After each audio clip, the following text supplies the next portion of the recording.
हमने अपने जागने की इवेंट के लिए हम ये डाल के ऊपर से आए थे कि जब जब ऐसा होगा तो हमें याद आ जाएगी, हम जाग जाएंगे। जैसे अलार्म बजता है तो जाग जाते हैं, ऐसे हम ये प्लानिंग करके आए थे और वो अलार्म बज रहा है।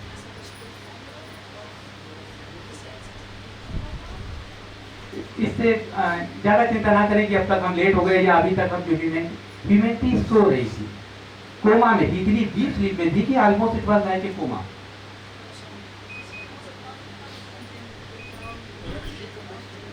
या कुछ लोग जैसे ल्यूसिड ड्रीमिंग करते हैं, वो थोड़ा सा इस जाग रहे हैं और समझ रहे हैं। कोई फर्क नहीं पड़ता कि हम किस स्टेज में हम आज यहाँ पे हैं, ये काफी है।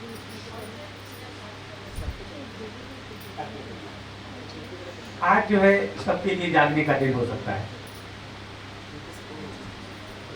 इसीलिए हम सब यहाँ पे इकट्ठे हुए हैं दूर दूर से।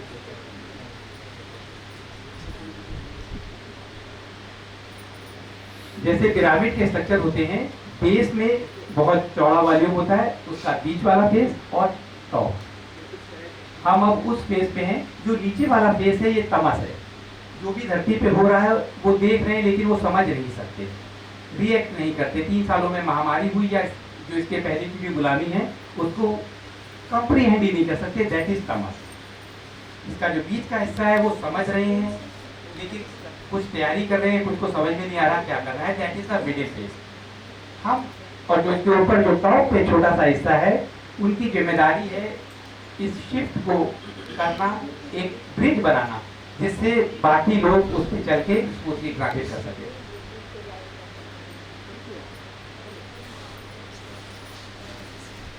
जो ऊपर और नीचे पैराडॉक्स है, जो बीच वाला वर्ग है रजत, तमस, रजस और सात्विक। रजस जो है, जब उसको इंफॉर्मेशन मिलती है तो उसके अंदर गुस्सा आता है कि हमारे साथ ऐसा क्यों हुआ, हमारे ऊपर क्यों हमें फोर्स किया गया एक ऐसा जहर लेने के लिए, एंड सो ऑन। आने वाले समय में डिजिटल करेंसी या जो भी एजेंडा का हिस्सा है, उसके अंदर गुस्सा आता है, विद्रोह होता है। और जो नीचे वाला हिस्सा है वो सो रहा है, उसका कोई इंटरेस्ट नहीं है, इंडिफरेंट है। और जो टॉप का हिस्सा है वो भी, उसके अंदर सत्व है। वो ऐसा पैराडॉक्स लगता है कि ऊपर वाला हिस्सा युद्ध क्यों नहीं कर रहा, वो तो जानता है, वो क्यों नहीं एक्शन ले रहा। यही पैराडॉक्स है कि जब तक युद्ध होगा, कॉन्शियसनेस रियलिटी क्रिएट करती है, जो युद्ध में फंसे रहेंगे वो उसी लूप में है। इस थर्ड डायमेंशन की रियलिटी का नेचर है कि ड्युअलिटी बनी रहे, युद्ध अनवरत चलता रहे, कंटिन्यूअस युद्ध चलता रहे। मुक्ति का रास्ता इसके बियॉन्ड है। इसीलिए जो टॉप का वर्ग है वो देखने में ऐसा लगता है कि वो कुछ नहीं कर रहा, वो अपनी कॉन्शियसनेस से नई रियलिटी क्रिएट कर रहा है। That will create the bridge, that will create the 100 monkey affair, जिससे ह्यूमैनिटी उस पे चल पाएगी।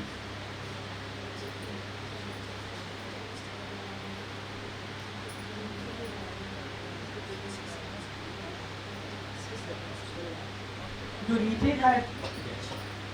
नीचे का वर्ग है वो सोचता है कि दुनिया ऐसे ही होती है, फुटबॉल की तरह इधर उधर चलता रहता है, हमारे हाथ में क्या है, महामारी आ गई थी, कुछ ना कुछ तो करना ही था, एंड सो ऑन। वो कंप्रीहेंड ही नहीं कर सकता, वो सोचता है कि सारे लोगों जो है जीवन ऐसे ही चलता है।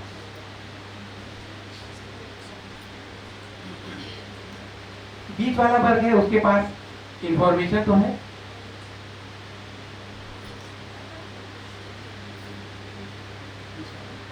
और जो सो कॉल्ड अपने आप को लाइट वर्कर मानते हैं, वो डार्क के अगेंस्ट संघर्ष करने की कोशिश कर रहे हैं। ये तीन तरह के केसेस हैं।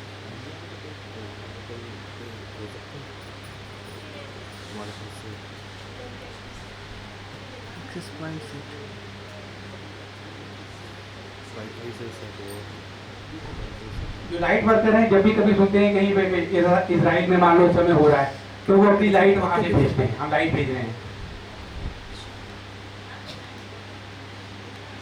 जब आप समझेंगे कि जो युद्ध हैं वो सालों पहले से प्लान किए जाते हैं, हमें ऐसा लगता है कि एकदम से ऐसा हुआ और युद्ध हो गया, वो प्लान इवेंट होते हैं।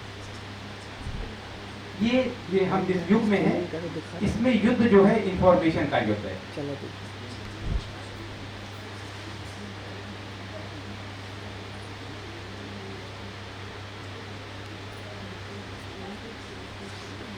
ह्यूमैनिटी को डिवाइड एंड रूल में रखना है। ह्यूमन गॉड है, अहम ब्रह्मास्मि सब जानते हैं, उसकी कॉन्शियसनेस रियलिटी क्रिएट करती है, उसकी कॉन्शियसनेस किसी भी तरह उलझी है।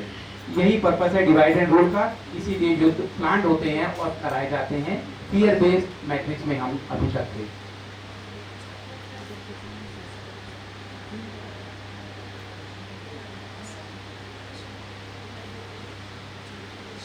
जैसे कहीं आग लग जाती है तो वो फायर वाली गाड़ियां आती हैं, तो लिस्ट जो लाइट वर्कर है उनका यही काम है, वो पानी लेके वहां बुझाने की कोशिश करते रहते हैं। जो टॉप का जो इस पिरामिड स्ट्रक्चर में जो टॉप पे है, और इसको समझना बहुत कठिन है, ये पैराडॉक्स है। अगर चेतना की जर्नी को 0 से लेकर 22 स्टेप पे नापा जाए, 22 पायदान पे, तो ये चेतना की जर्नी ऑलमोस्ट आधी से ज्यादा यात्रा कर लेती है। तब 12th चेतना का जो कार्ड है उस स्तर से ही इस पैराडॉक्स को समझा जा सकता है, अदरवाइज समझना असंभव है।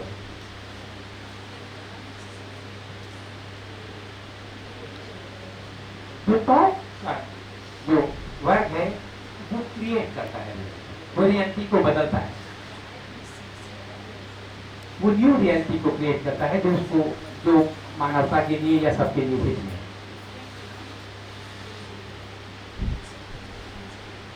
भविष्य को प्लान करता है कि किस तरह के रास्ते से मानवता वहां पे पहुंचेगी। वो पास्ट को ऑप्टिमाइज करता है। जो लोग यहाँ पे पहली बार सुन रहे हैं, रिट्रीट वाले सब जानते हैं पास्ट ऑप्टिमाइजेशन का क्या मतलब है। पास्ट भी हमारी कंस्ट्रक्ट है हमारी मेमोरी का, वैसा नहीं है जैसा हम एक्सपीरियंस करते हैं, और पास्ट बदला जा सकता है, ऑप्टिमाइज किया जा सकता है, लेकिन यहाँ हम इतना डिटेल में नहीं बोल पाएंगे।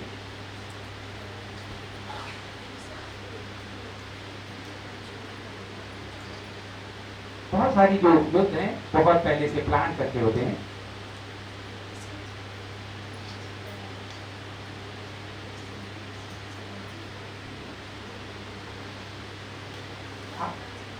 जब हम युद्ध के बारे में देखते हैं तो हम सोचते हैं दो पार्टी है, एक कमजोर है, एक अच्छी है, भारत पाकिस्तान हो जाए, इजराइल हमास हो।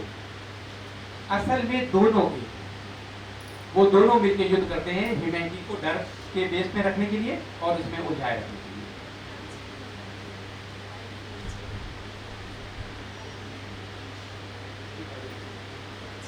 जो ऊपर है, जो कठपुतली की तरह दोनों को नचाता है, वो दोनों को फाइनेंस करता है और इन इवेंट को क्रिएट करता है। हम सब जानते हैं कि महामारी के समय कितने पहले इनके पेटेंट हो गए थे और कितनी प्लानिंग हुई थी। इसने महामारी ठीक है खराब थी, लेकिन इसने बहुत सारे लोगों की आंखें खोलने में हेल्प की है।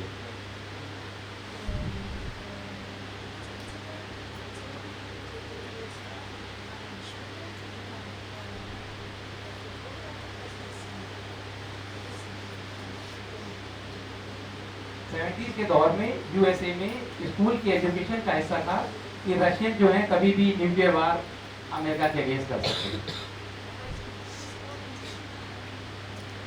जबकि वास्तविकता में यूएसए और यूएसएसआर के ऊपर भी जो है वो सिर्फ एक ही ग्रुप है, एक आंख,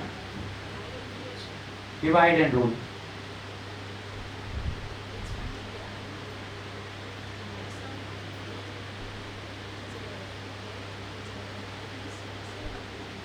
अब समय आ गया है कि हम सब मिलके अपने संसार का खुद निर्माण करें। कॉन्शियसनेस रियलिटी क्रिएट करती है, अपने इस गुण को जानिए। हमें जानना चाहिए रियलिटी का जो क्रिएट करने का जो, जैसे आटा गूंथते हैं उससे कुछ भी बना सकते हैं, वो जो सब्सटेंस है वो कॉन्शियसनेस है। महामारी क्रिएट नहीं कर सकते कितनी भी प्लानिंग कर ले, अगर ह्यूमन कॉन्शियसनेस उसमें इन्वॉल्व ना हो। वो मीडिया के through human consciousness reality create करती है, उनका काम तो खाली छोड़ना है। वही फॉर्म लेती है जो रियलिटी को फॉर्म करती है, वो कॉन्शियसनेस है।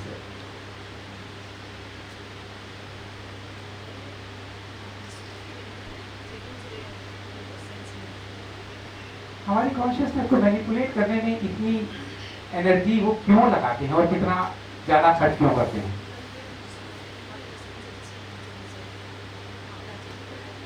क्यों वो इतनी कोशिश करते हैं कि हमारी थर्ड आई हमेशा ब्लॉक और कार्टिफाइड रहे? जो लोग नहीं जानते हैं वो जानते होंगे कि हमारे जो दांतों टूथपेस्ट में फ्लोराइड है वो हमारी थर्ड आई को कैल्सीफाई करता है। अगर थर्ड आई जिसकी ओपन हो वो इस गुलामी को स्वीकार नहीं कर सकता, उसको क्लियर दिखाई देगा।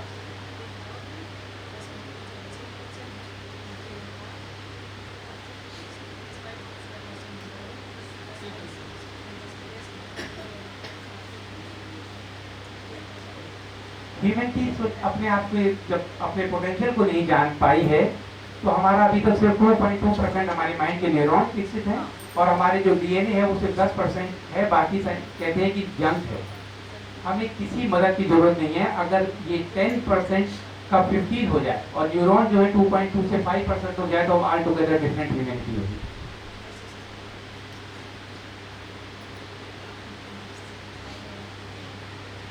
इनफैक्ट ह्यूमन इतना अपने आप में केपेबल है, उसे किसी टेक्नोलॉजी की जरूरत नहीं है।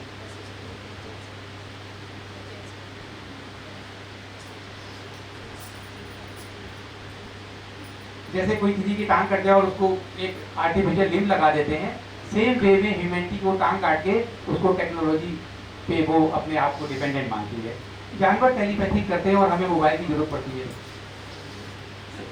We are much advance.